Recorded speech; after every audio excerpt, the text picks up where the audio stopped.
Un des points de passage pour les pommes de terre avant qu'elles se retrouvent dans vos assiettes, c'est Rungis, le premier marché de gros européen. Ici, on trouve tout, ou enfin presque. Au pays de la pomme de terre, on peut distinguer deux grandes familles, les chairs fermes et les chairs farineuses.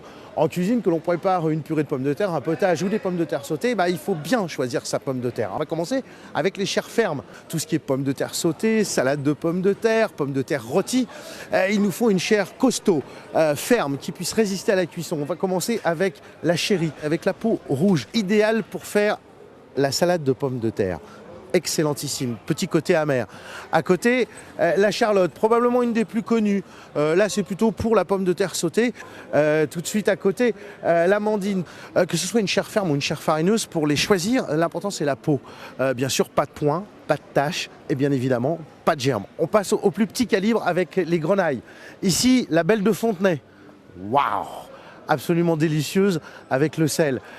L'Annabelle, avec la peau un tout petit peu plus claire, mais le résultat elle-même idéal pour mettre en cocotte. La plus emblématique, vraisemblablement, la rate du Touquet, que l'on trouve généralement avec son terreau tout autour. Là, quelque chose d'assez exceptionnel, plutôt rare, c'est la corne de Gatte. Alors, elle a cette forme un petit peu irrégulière. Celle-là, on prendra bien évidemment pas le soin de l'éplucher. Elle se frotte juste comme ça au sel dans un torchon avant de la mettre dans la poêle ou dans la cocotte. Pour les frites, les purées et bien sûr les soupes, il n'y a pas que la binge, même si c'est une des plus connues.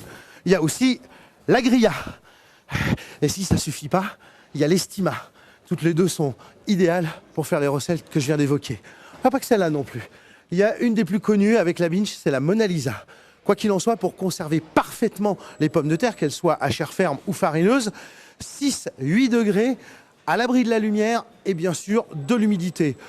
Chez vous, grosso modo, on peut considérer qu'on peut les garder jusqu'à 3 semaines. Chez les professionnels, c'est un petit peu différent. Voilà, vous savez à peu près tout sur la pomme de terre. Maintenant, vous allez la retrouver sur les étals de vos marchés. C'est le plus important quand même, hein.